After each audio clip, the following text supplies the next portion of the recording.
He drove into the village at the end of October, when the roads had already turned to mud and yellow leaves lay in wet mats along the roadsides. An old clay-colored Land Rover stopped at the last house on the lane, the very one that had stood empty for 3 years since the death of old Wilhelm Krause, and everyone had already decided it would quietly rot away in silence. A man got out, medium height, lean, with a face that doesn't stay in the memory on first glance, the kind of face city people call ordinary and village people call quiet.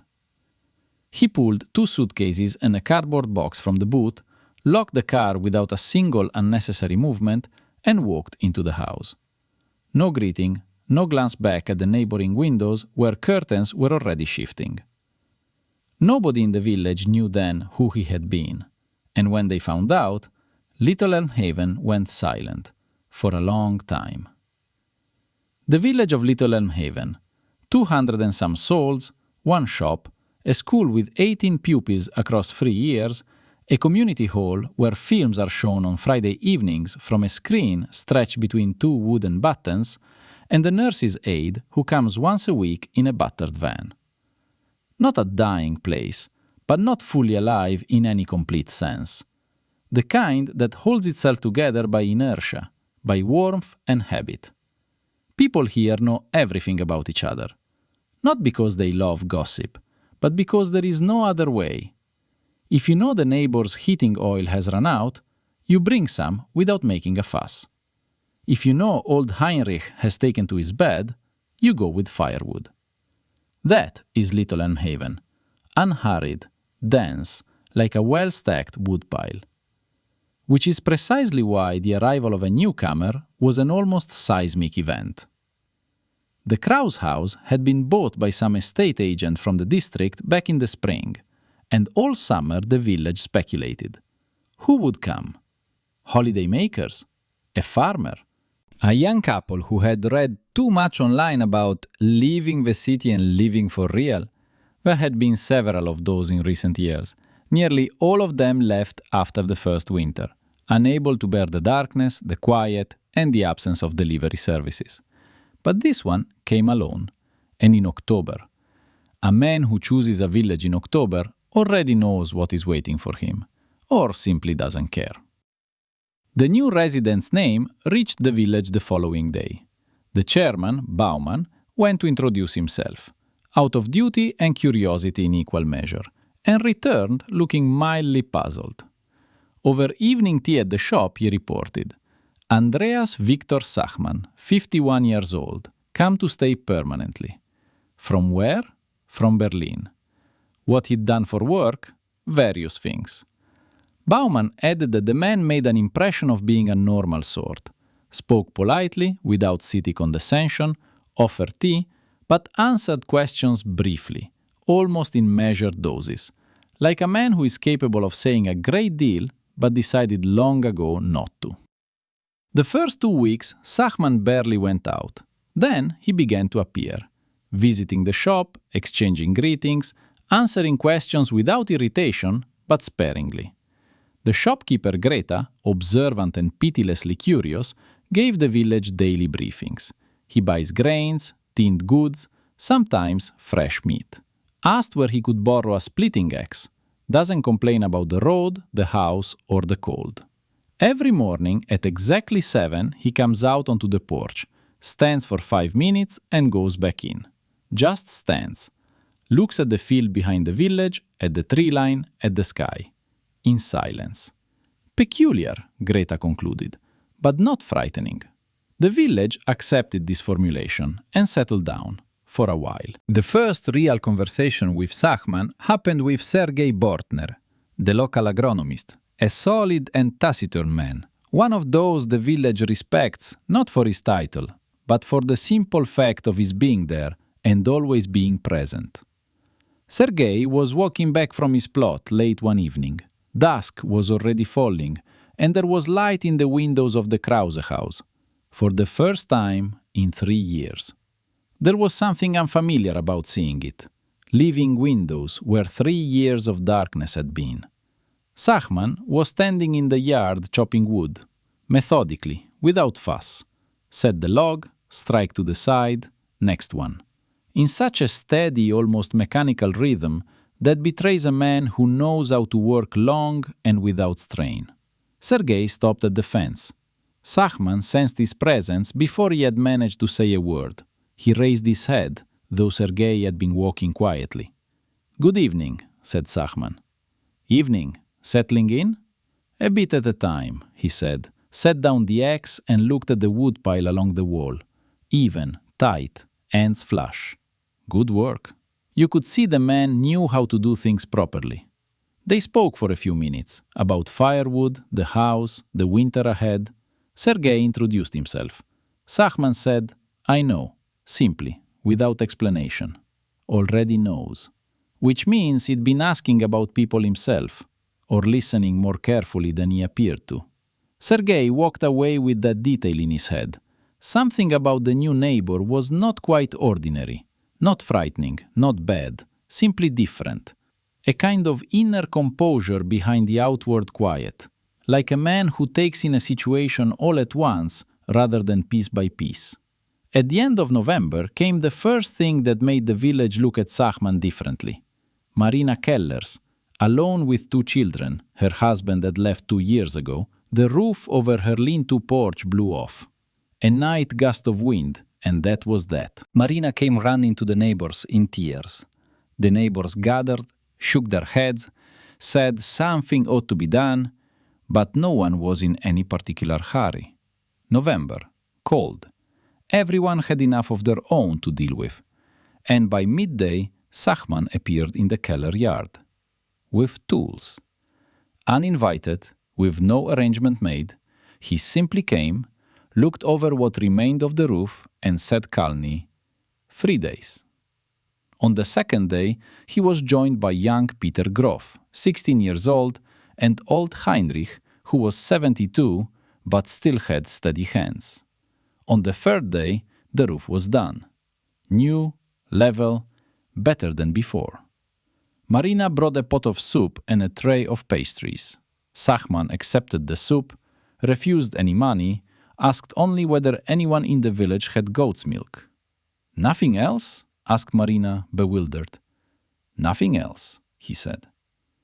The village remembered this, because helping in Little Emhaven is something people do, but usually for their own, for people known for years, neighbors long familiar. This man had helped a woman he barely knew in his 3rd week of living there, not knowing her name, expecting nothing in return, saying nothing superfluous. He did it as though it could not have been otherwise, as though that was simply how things are done and there was nothing to discuss. Winter that year came early and hard. In the first days of December, the proper frosts arrived, the kind that makes the floorboards creak and the windows bloom with frost fern on the inside. Sachman's house was well insulated. By 7 in the morning, a steady plume of white smoke already rose from his chimney, meaning he was up before that, firing the stove early. The villagers noted this and approved. A man who knows how to manage a stove is no longer a city stranger. He is already almost one of your own. He took to calling on Tamara Elner for milk, 80 years old, a mind sharp as a blade, a tongue of the same edge. She keeps 2 goats and considers this her primary contribution to the world's economy. Tamara Elner could draw anyone into conversation. It was her art, honed over 8 decades. With Sachman, it took her 3 weeks. Then she told Sergei, shaking her head. I asked him, "What was your work before, Mr. Sachman?" He says, "I worked." I say, "I can see for myself you weren't lying on a sofa." He smiled, just so, slightly, and says, "State work." I say, "That can mean anything. A teacher is state work too." He says, "A different kind." And that was that. Went quiet. Tamara Elner paused, then added more softly, "Only his hands aren't right, Sergei." "What do you mean, not right?" Sergei asked. "A teacher's hands are soft. Office hands too. Building hands. Calluses here and here, she showed him. But his calluses are in other places. I haven't seen hands like that since my Nikolai came back. She looked out the window. Nikolai served in the Balkans. Sergei said nothing, but it settled deep in him and stayed there. January passed quietly. Sachman lived unobtrusively, didn't push himself into village affairs, but didn't hold back either. When help was asked of him, he helped. When it wasn't, he didn't intrude. Young Peter Groff attached himself to him completely, coming almost every day, at first on the pretext of helping with firewood, then just because. Peter's mother, Nadine, was worried at first. Who knows what kind of man, but then relaxed. Peter always came home on time, sober, and had started spending less time on his phone. Once Nadine asked her son what they actually talked about with Sachman. "Oh, you know," said Peter with a shrug. "He's mostly quiet. But when he does talk, it's interesting." "What's interesting?" Peter thought for a moment. "About how it matters to understand where you are. Not geographically, I mean. Just in general." Nadine didn't quite follow, but didn't ask again. In February, something happened that could have ended badly, but didn't. And it was this that finally changed the village's feeling toward the quiet new arrival. On Sunday evening, on the main road 3 kilometers from Little Elmhaven, a lorry skidded on a bend. The road there is treacherous in any weather, and that day there was a blizzard. The lorry slid into the ditch and rolled onto its side. The driver was alive but trapped. The door was jammed, the window wouldn't open, and from the tank came the quiet, persistent smell of diesel fuel. The first on the scene was the farmer Victor Som, who happened to be passing. Victor called the emergency services, but the nearest town was far away, and the blizzard meant 40 minutes wait at least. The driver was conscious but clearly frightened, and the diesel smell wasn't going away. Zachman appeared 7 minutes after Victor, on foot in a dark jacket with a small bag. No one had called him. He simply saw the headlights and heard the shouting and came. Victor told it later, lighting one cigarette from another. "I tell him, a man's trapped in there. Emergency services are coming. We're waiting." But he's already working round the other side of the cab, feeling with his hands. Then he says to me, "Stand back." I say, "What are you going to do?" He says, "Stand back, Victor. Quiet as you like." But I stepped back straight away. I don't know why. What Zachman did next, Victor described a little differently each time he told it, either from the emotion of it or because he himself hadn't fully understood. He took something from the bag like a small wrecking bar, worked at the door for a few minutes, calmly, methodically, without haste and without panic, and got the driver out through the rear window, which he somehow pressed out cleanly in one piece without shattering it. The driver was outside, alive, with a dislocated shoulder and abrasions, but alive. The emergency services arrived 20 minutes later. By that time, Sachman had held the driver into Victor's cab, given him something to drink from a flask, and was standing to one side smoking. First time, incidentally, anyone had seen him with a cigarette. One of the rescue workers came over and asked what his profession was. "Retired," said Sachman. The rescue worker looked at him with the expression people wear when someone has said something obviously untrue. But he didn't argue, took the statement and drove away. The next day, the village talked of nothing else. Theories multiplied. Former firefighter, former military, former paramedic. Tamara Elner said nothing and only shook her head. Sergei Bortner remembered her words about calluses in the wrong places and about Nikolai, who came back from the Balkans. And he thought about it for a long time. Sachman, the next morning, came out onto his porch at 7 precisely, as usual. Stood 5 minutes, looked at the field, went back inside. March brought the thaw and an uninvited guest. Into the village arrived Marina Keller's nephew, Dmitri, 30 years old, from the regional city, loud, with a gold chain at his neck, and a manner of speaking as though he had something to explain to everyone about life. He had come ostensibly to visit his aunt, but Marina later told the neighbors Dmitri wanted to talk her into selling the house. The land in this area, it turned out, interested some people from the district, and Dmitri was acting as a middleman. Marina refused. Dmitri was put out, drank too much, and went to the shop, to socialize as he understood the concept. Outside the shop that evening were Victor Som, Peter, and a couple of other men, and Sachman, returning with meal from Tamara Elner's. Dmitri, well warmed up by now, started in about how the village was dying and everyone should sell up and leave. The man responded without interest. Then Dmitri noticed Sachman. "And who are you anyway?" he called out. "In commerce everywhere you look." Sachman stopped. He looked at Dmitri, steadily, without irritation, without amusement. The way one looks at something of little significance. "Local," he said quietly. "Local," Dmitri laughed. "You arrived 4 months ago." 4, Sachman corrected him and walked on. Dmitri shouted something after him. Victor's retelling of it later involved some blushing. Sachman didn't turn round, simply walked on at the same even pace, with his milk can in his hand. Dmitri shouted a little longer. No one joined in, and he went quiet. He left the following morning. Peter afterwards asked Sachman directly, "Mr. Sachman, why didn't you answer him? You could have answered properly." Sachman set the milk can on the porch step. "What for?" he said. "Well, he was being rude," said Peter. "He was," agreed Sachman. "A drunk young man being rude to a stranger. What does that say about him?" Peter thought. "That he's an idiot." "Exactly," said Sachman. "And idiots don't deserve an answer. They deserve silence. Remember that. It'll be useful." Peter remembered. He told his mother. She told the neighbor. The phrase spread through the village quickly. Little Elmhaven knows how to hold on to the right words.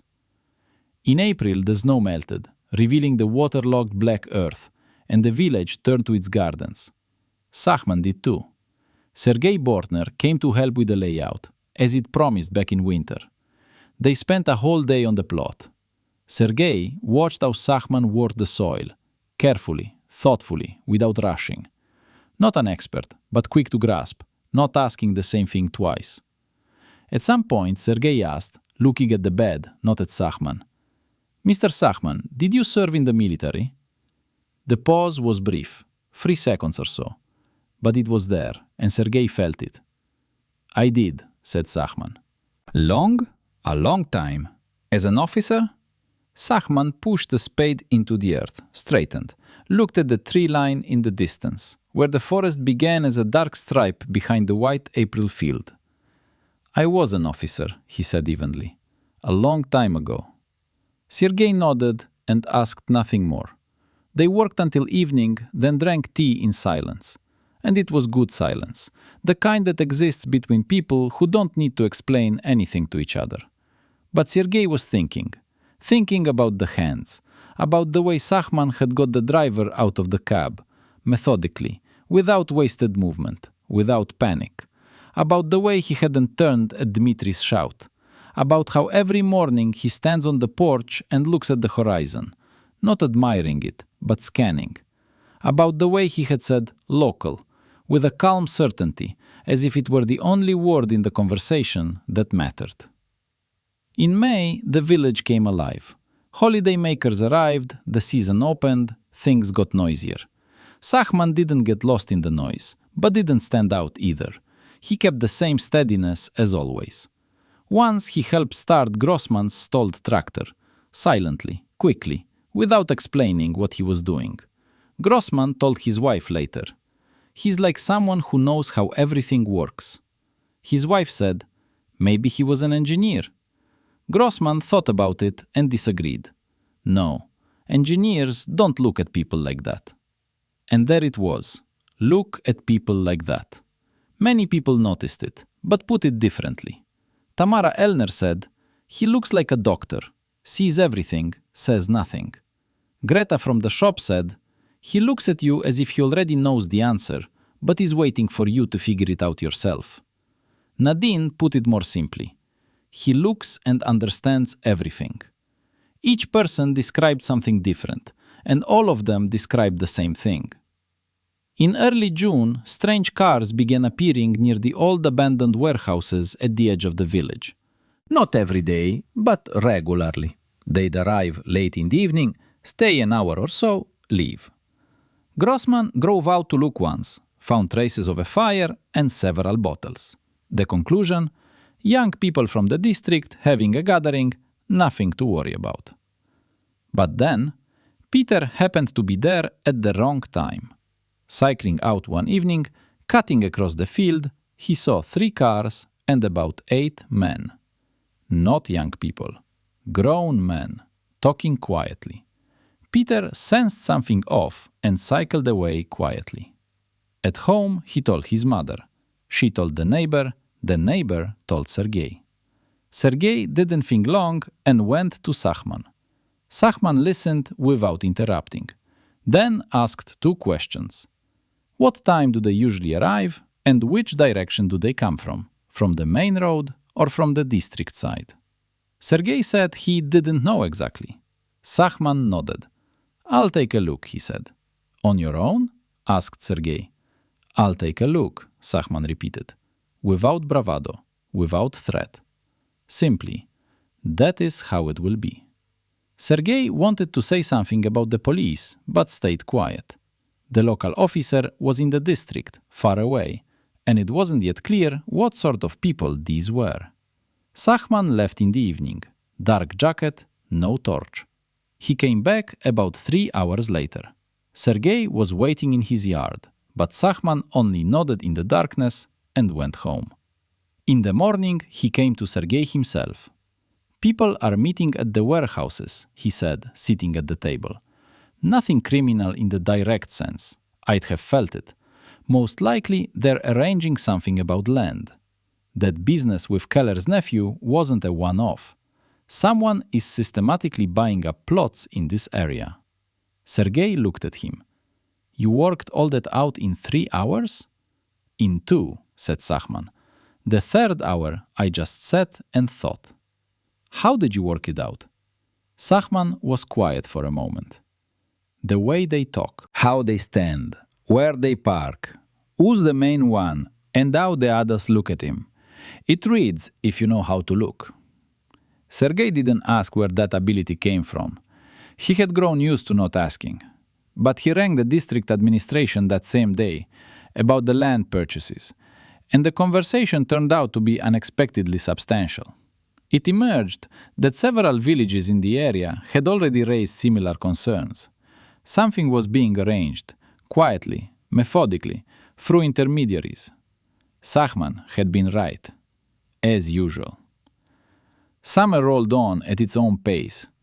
The village had grown used to him, not entirely, not so much as to stop noticing his peculiarities, but used to him nonetheless. He had become part of the landscape, the man on the porch at 7 in the morning, the man with the milk can, the man who chops wood in a steady rhythm. The children weren't afraid of him. On the contrary, they were drawn to him. Peter once brought a friend, who brought someone else, and somehow it settled into a pattern. On Saturdays, a few teenagers would come to Sachman's yard. He taught them to carve wood, simple things, spoons, small figures. They sat, worked with their hands, spoke little. Sometimes he told them something, not improving stories with ready morals, but simply incidents, without names or specific places, briefly, but in such a way that everyone listened without moving. Once one of the boys asked, Mr. Sachman, what countries have you been to? Sachman turned a piece of wood in his hands, paused. Various ones. Which ones specifically? He looked at the boy, calmly, steadily. The ones it's better not to visit, he said quietly, which is why I'm here.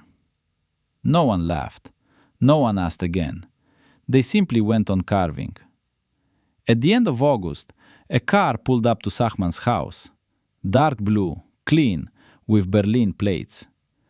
Greta saw from the shop window as a man in a suit, unmistakably city, obvious at once, got out and asked for directions. Greta showed him, and managed to catch a glimpse of an identification card that the man briefly produced while searching his pocket.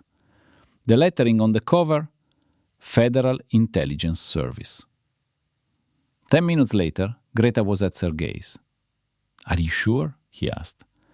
"Sergei," said Greta patiently, "I've stood behind that counter for 30 years.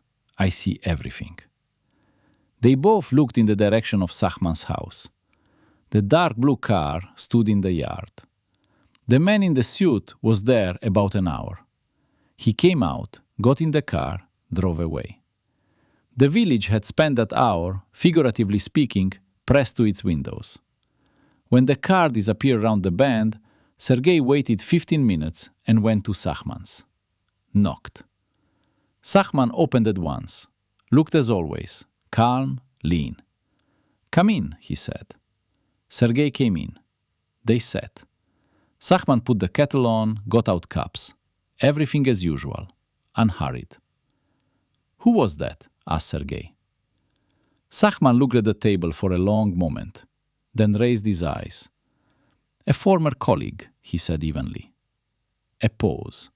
Long. Dense. "Mr. Sachman," said Sergei slowly, "what were you?" Sachman took his cup, held it in his hands, warm, steaming. Looked out the window, where beyond the kitchen garden the tree line was darkening and the last evening light was fading from the sky. "It's a long story," he said at last. "I'm not going anywhere," answered Sergei. Sachman looked at him. The way a man looks who is accustomed to deciding quickly and finally, to speak or not to speak. A pause. Then a nod. Once, briefly. "All right," he said. And he began to speak. He spoke slowly, without haste, without embellishment, without making a story with meaning out of it. Simply spoke, the way one speaks about the weather or the sowing season, in an even voice, looking sometimes out the window, sometimes at the cup in his hands. Sergei listened and didn't interrupt. Outside the window it slowly darkened. The kettle cooled and was put on again, then again. And when Sachman fell quiet, the window showed full night. And somewhere far across the field, a dog was howling. And that sound seemed very fitting. 23 years. That is how long he had worked in a service that is not named aloud at dinner parties and not written on resumes. He had started in '94, young, with a conviction that only the young possess, that this was important, that it was needed, that it protected something real. He had gone through several postings. He didn't say where, only southern direction and not a holiday. Then work of another kind, analysis, operational matters, several years abroad under different names.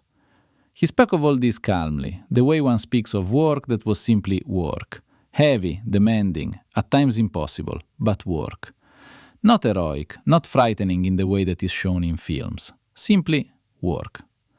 Sergei didn't ask for details. He was listening not for details, he was listening to the tone. And the tone was plain. A man had done what he thought was right for as long as he was able, and at a certain point understood he could do it no more. Not because he had broken, but because something inside had run out, the way water runs out of a well when there has been no rain for a long time. Quietly, imperceptibly, and then you lower the bucket, and it comes back empty.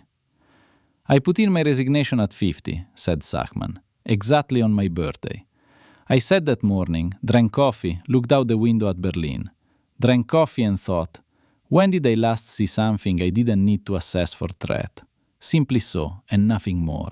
A tree, for instance, or a stranger's face. Just looked, and didn't think about what lay behind it." He paused. "I put in my resignation. That was the only thing I had done exactly to plan in several years." "Family?" asked Sergei quietly.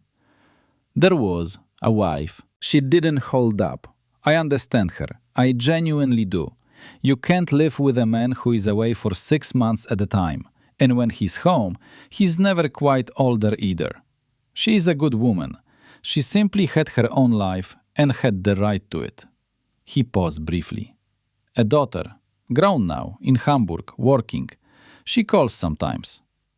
Does she know what you did? In general terms. The details I didn't tell her. Why would she need that? She never asked, and I never told her. The main thing is that she calls. The last was said quietly, almost to himself.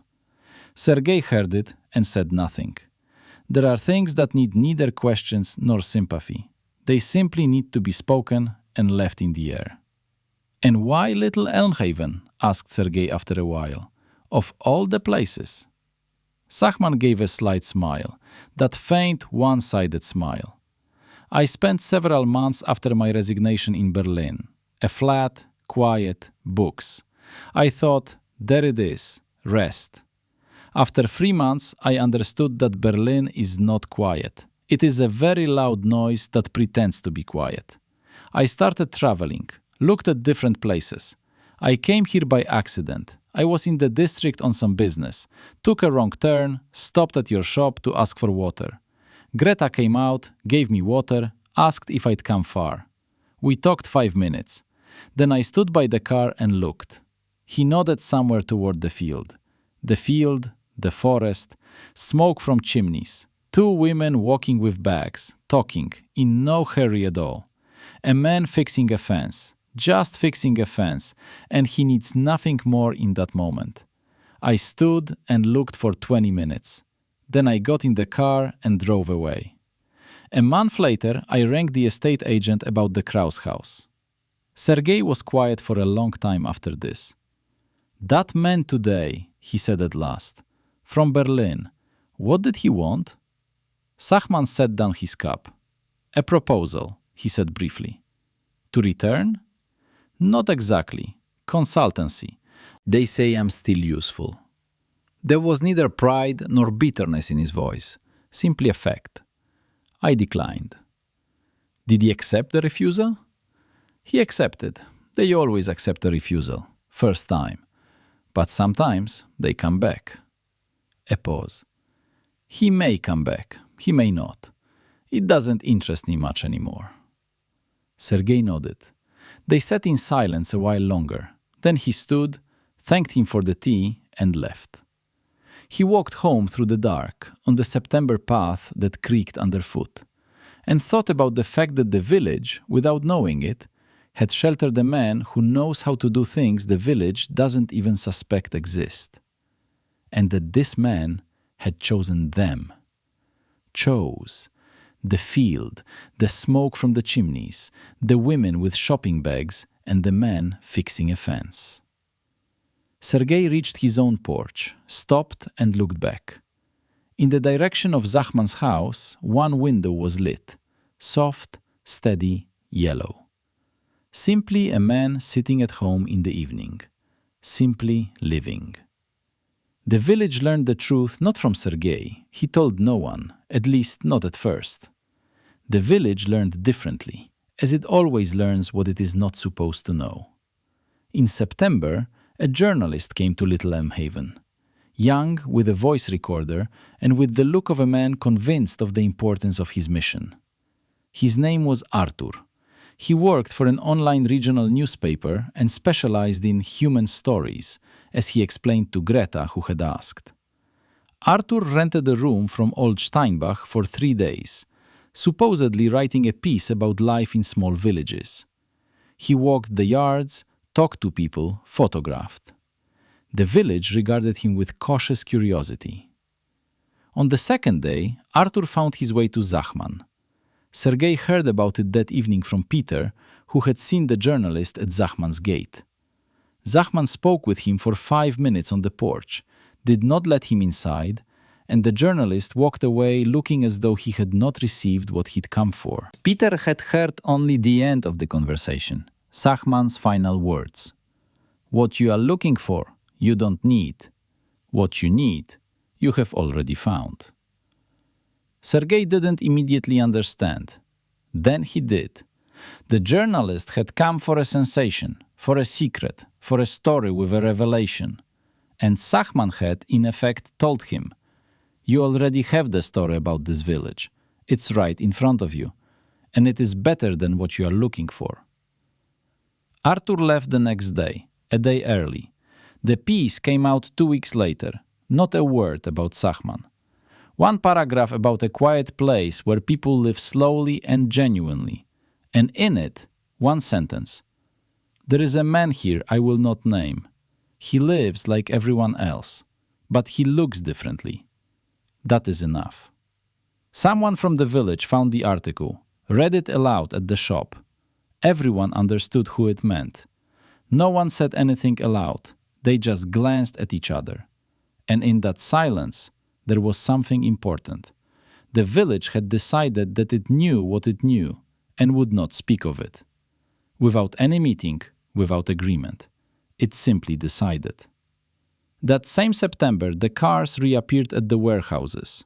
Different ones this time, not the summer ones, new, and more of them. Sergei came to Sachman again. He listened, asked his precise questions. When, how many, what kind of cars, same plates or different.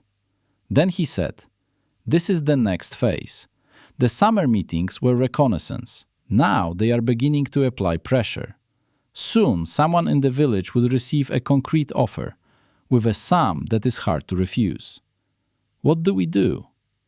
To begin with, understand who the final party is, not the intermediaries, but the one behind all of this. Can you find out?" Sachman paused, not from doubt but from thought. "I can," he said, "but I won't promise you'll like what I find." Sergei looked at him. "Find it," he said. Sachman nodded, once, briefly, like signing a document. For the next 2 weeks, Sachman lived exactly as before. On the surface, nothing had changed. Out on the porch at 7, a walk for milk, pottering in the yard. But Sergei, who was now watching more carefully, noticed certain things. Sachman had started talking a little more to people, not intrusively, not noticeably to an outside eye, but talking. He called on the Grossmans under the pretext of returning a spade. He stopped by Victor Soms for a word about the tractor. He dropped in on Tamara Elner for tea more often than usual. He was gathering a picture, quietly, piece by piece, in such a way that no one realized a picture was being gathered. 2 weeks later, he came to Sergei himself in the evening, sat at the table, put several sheets of paper in front of him, printouts. Sergei couldn't immediately tell from where. "Here is what I found," he said. Behind the land purchases stood a construction company from Berlin, a large one, with good connections. Sergei had heard the name in passing, something mentioned in the district. They planned to buy up several villages in the area. Land was cheap, but in 2 years a new motorway would be built nearby, and then the price would multiply several times over. The scheme was not new and not criminal in itself, simply business. But in this specific case, there was something else. The intermediary was not merely Keller's nephew. Dmitri was closely connected to this company, and through him, work was being done with several families in the village. Some had already signed preliminary agreements, quietly, without telling the neighbors. And among them was a family the village loved. Sergei stared at the papers, raised his eyes. "The Grossmans?" he said. Sachman said nothing. He simply looked, and that was enough. "The Grossmans," Sergei repeated, no longer a question. It was a blow to the gut. Not because the Grossmans were bad people. They were not bad people. They had a daughter with a serious illness. Treatment was expensive. Money was always short. Loans, debts. An offer with a sum impossible to accumulate any other way. That is not greed. That is desperation. Sachman understood this, and Sergei understood it. And both were quiet for a minute, because not every silence needs to be broken. "What did they sign?" asked Sergei. "A preliminary purchase agreement, a legally weak document. It can be contested, but a solicitor is needed." Where would they find the money for a solicitor? Sachman looked at him steadily. From here, he said simply. Sergei didn't understand at first. Then he did, and wanted to say something about how Sachman was under no obligation, how this wasn't his story, how he had already done more than anyone could have expected. But Sachman had apparently read this on his face, or simply guessed. I know I'm not obliged, he said calmly, which is why this is my decision, not someone else's debt to me. A solicitor was found in the regional city, a good one, with practice specifically in land disputes. Sachman went there himself once, came back by evening. What he said to the solicitor, he told no one. He only told the Grossmans what was necessary. The contract is contestable.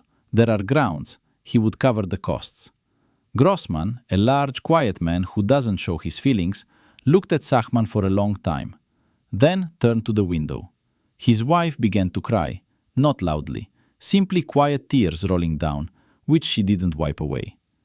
Why are you doing this? Asked Grossman hoarsely, not turning. You sold me good firewood, said Sachman. Grossman gave a short sound, not quite a laugh, just an exhale. That was all that was needed. The land purchase affair dragged on for several more weeks, and throughout that time Sachman worked quietly, almost invisibly. He found out who else in the village had received offers. He pressed no one, called no meetings, made no speeches. He simply spoke, one by one, briefly, finding for each person exactly the words that person needed in that specific situation. Some withdrew from agreements already signed. Some didn't, and he accepted that too, without judgment. He said only, "You're right, but know that there is a choice." In October, exactly 1 year after his arrival, the matter came to a head in a conversation with Dmitri. The nephew appeared in the village again. More composed than the previous time, without the gold chain, in a decent jacket, clearly briefed to look more serious. He came to the Grossmans. They didn't let him in. He hung around at the door, walked through the village, and came face to face with Sachman at the shop, 10 paces apart. Dmitri stopped.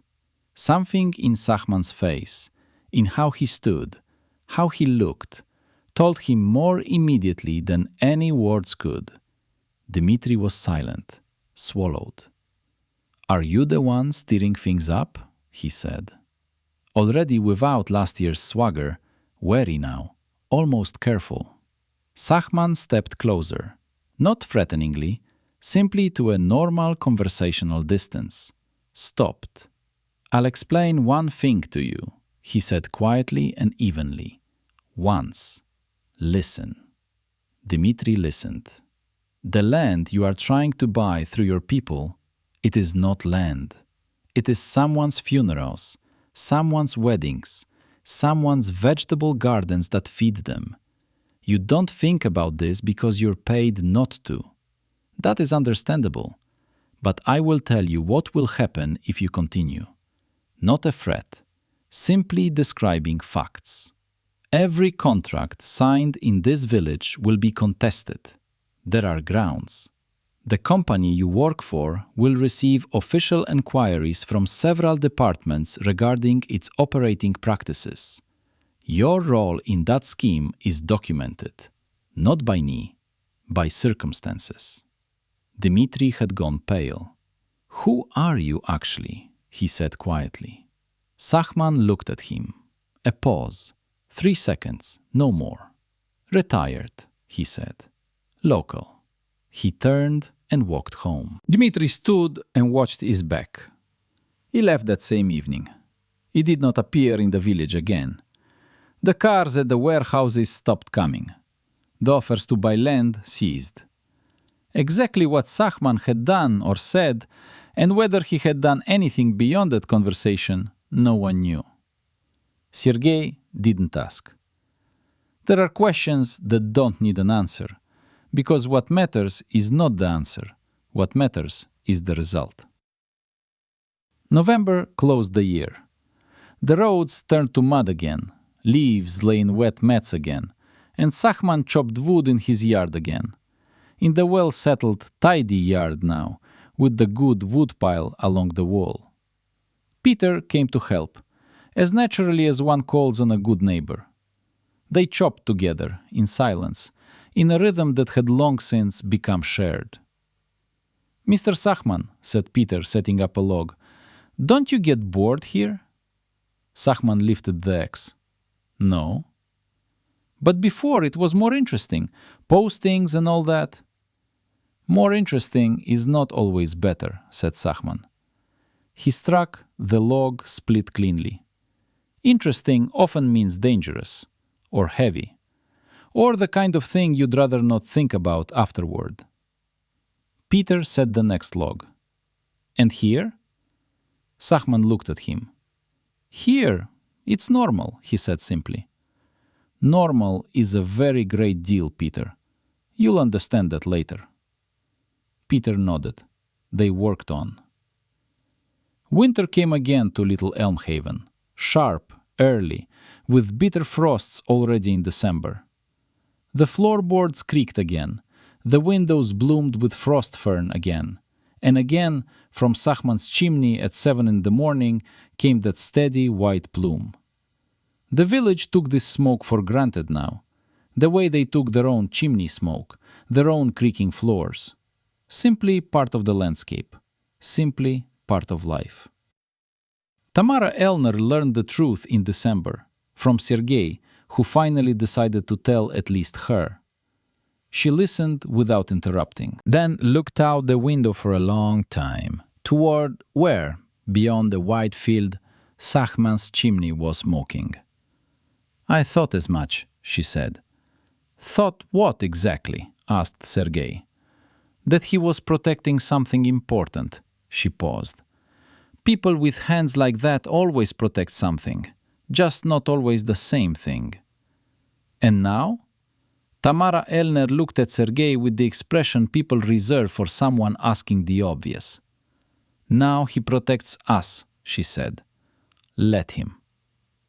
In January came a story that was talked about for a long time afterward, though Sachman himself, as usual, said not a word about it. Old Steinbach's grandson had gone missing. Misha, 12 years old, had come up from the district for the winter holidays, and one morning he was simply not there. He had gone out to walk the evening before and not come back.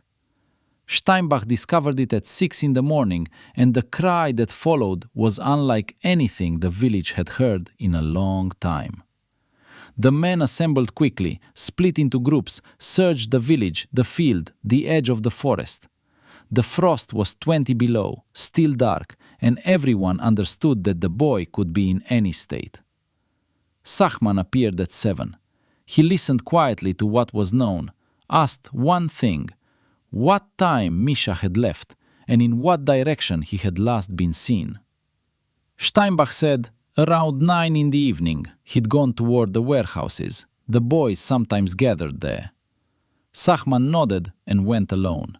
No torch, only a small rucksack on his back. 2 hours later he came back with Misha.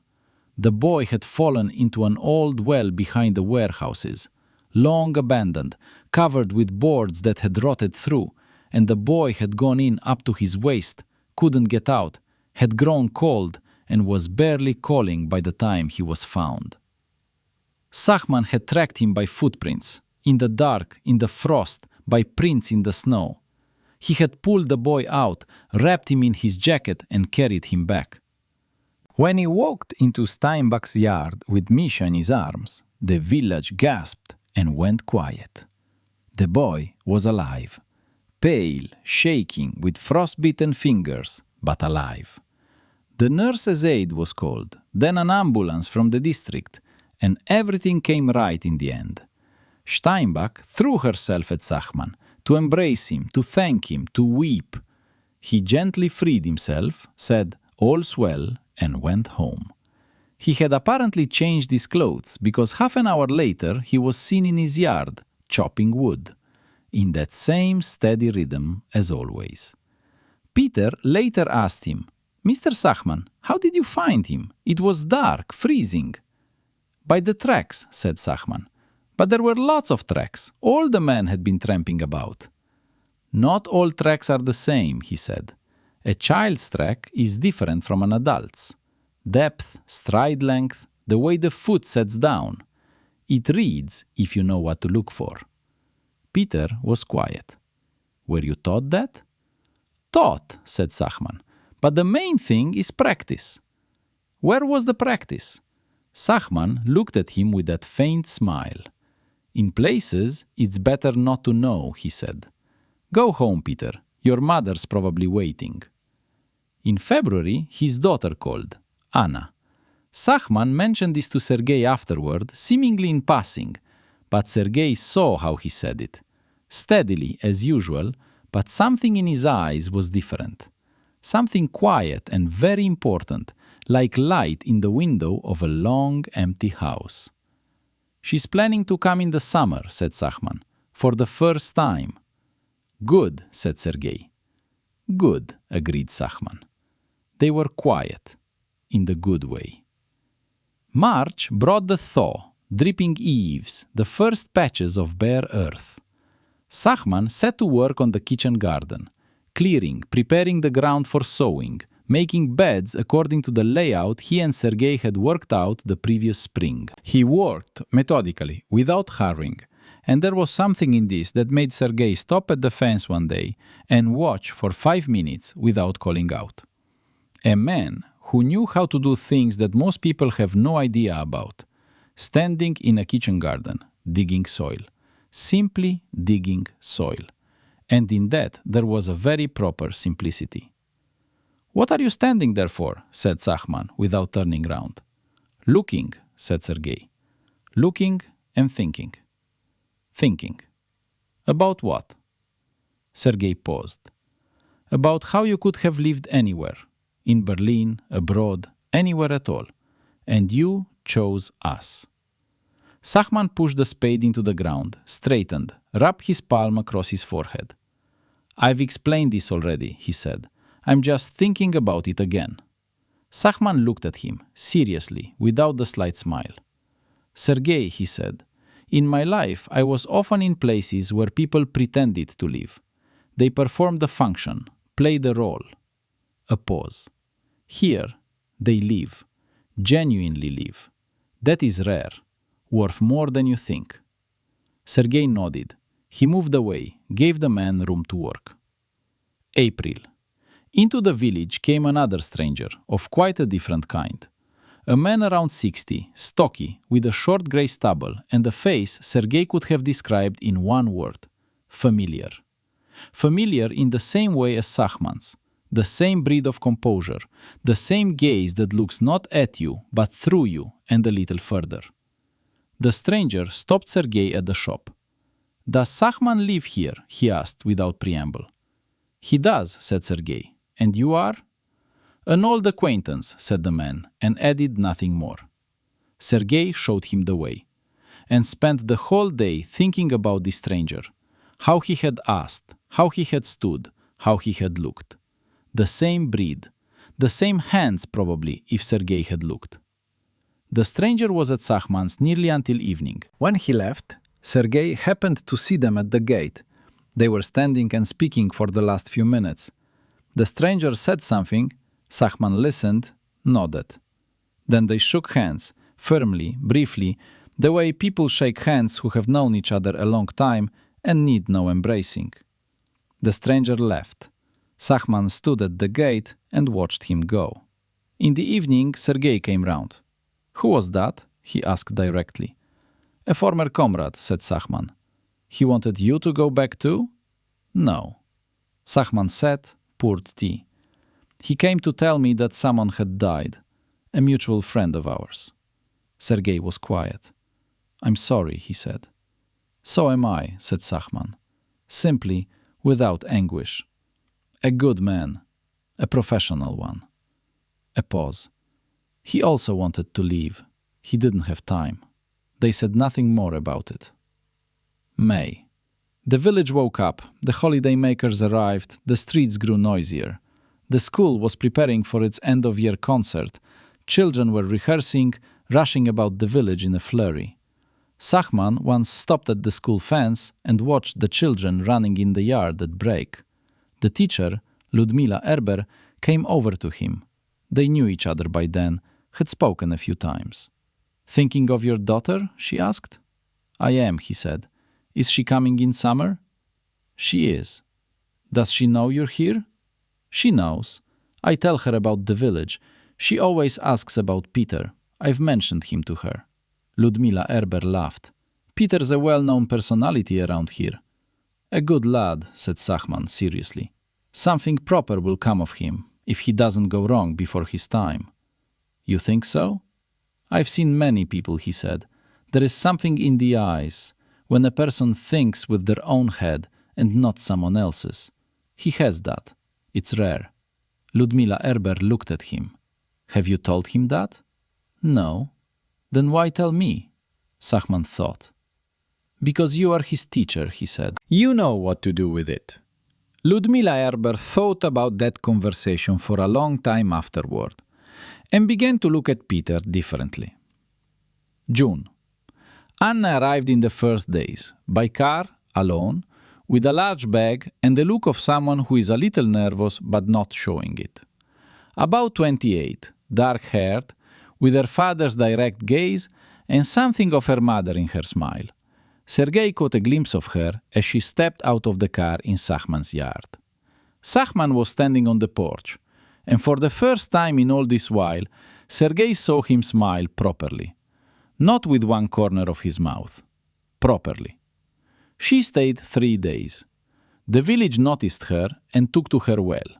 Quiet, well-mannered, always the first to say hello. No wrinkling of the nose at village life. Greta said afterward that she had come into the shop and talked for 20 minutes. Talked properly, like a person, not down at you. Tamara Elner invited her for tea and said to Sergei, "A good girl, her father's daughter." On the second day, Anna came to see Sergei, at her father's suggestion presumably, or her own initiative.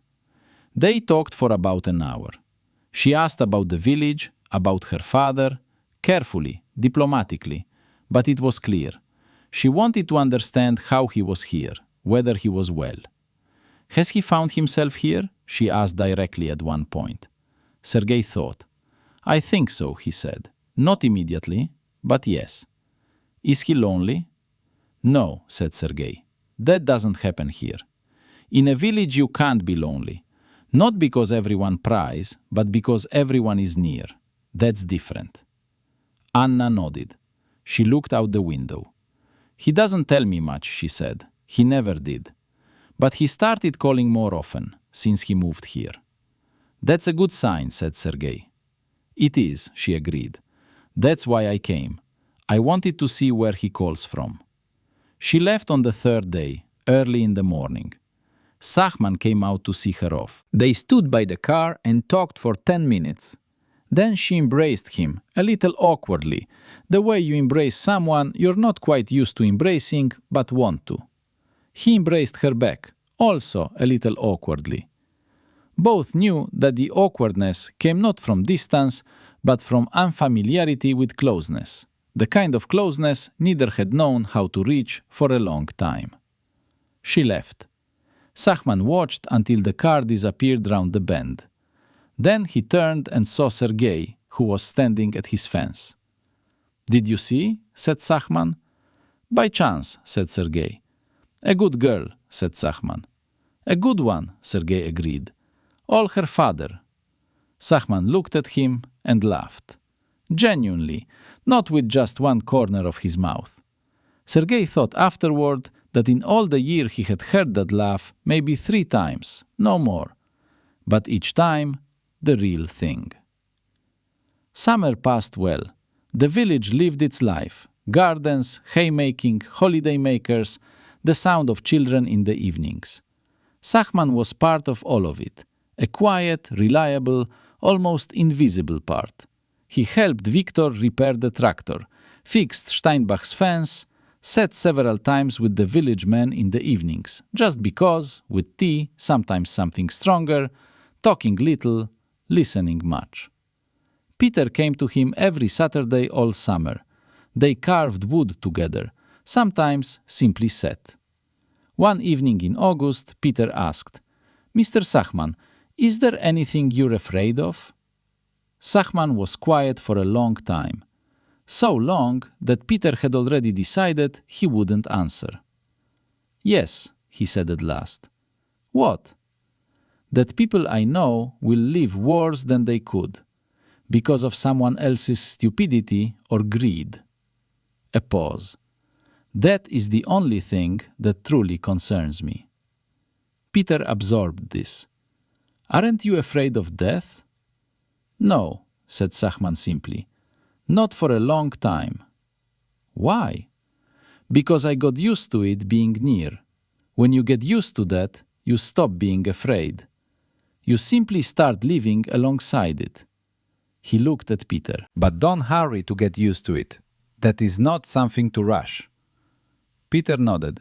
He asked nothing more. September brought Sachman's second year in Little Elmhaven. No ceremony, no marking. A year had simply passed, and the village felt it more through the absence of any sense that something was missing. A year ago, something had been missing. Nobody could say what. No one put it into words. Now, it was not missing. That was all. In October, the former colleague from Berlin rang again. The same one, the suit. This time on the phone. Sachman talked for about 7 minutes. Peter happened to be within earshot, sitting in the yard. Sachman said little, mostly yes, no, understood, and once, no, nothing has changed. He hung up, stood there, looked at the sky. Then turned to Peter. "Did you hear?" "By accident," said Peter. "Never mind," said Sachman. "Old work reminds you of itself now and then. That's normal. The main thing is knowing how to say no and not explaining." "And do they understand?" "They understand," he said. "The ones who worked a long time know how to understand a no. That's one of the few useful qualities." November. The second year closed. The roads turned to mud. Leaves lay along the roadsides. Sachman was chopping wood. The pile along the wall was already large enough for 2 winters ahead. Tamara Elner said to Sergei once, in December, over tea, "Do you know what's strangest?" "What?" "That we've grown used to him the way you grow used to something that was always there." She paused. "Like the well in the yard. It was always there. And then you suddenly realize, no, not always. It simply became part of things." Sergei thought about it. "Maybe that's the main thing," he said. "Maybe," agreed Tamara Elner. She took her cup, looked out the window. Out toward where, beyond the white field, beyond the tree line, smoke rose from Sachman's chimney. Steady, white, as always. By 7 in the morning. "Do you know what Nikolai used to say when he came back?" she said quietly. "What?" "He used to say, the hardest thing is to find a place where you don't owe anyone an explanation of yourself. You simply live, and that is enough." She paused. "He never found it. He ran out of time." Sergei was silent. "But this one found it," said Tamara Elner. "Thank God." Every morning at 7 o'clock, Andreas Viktor Sachman came out onto his porch.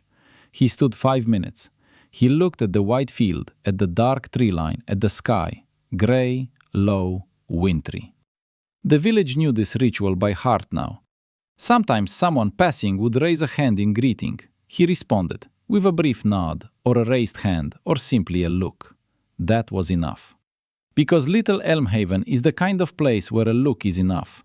Where you don't need to explain who you are and where you're from. Where only one thing matters. You are here, you are near, you are one of us. The field, the forest, smoke from the chimneys, all is well.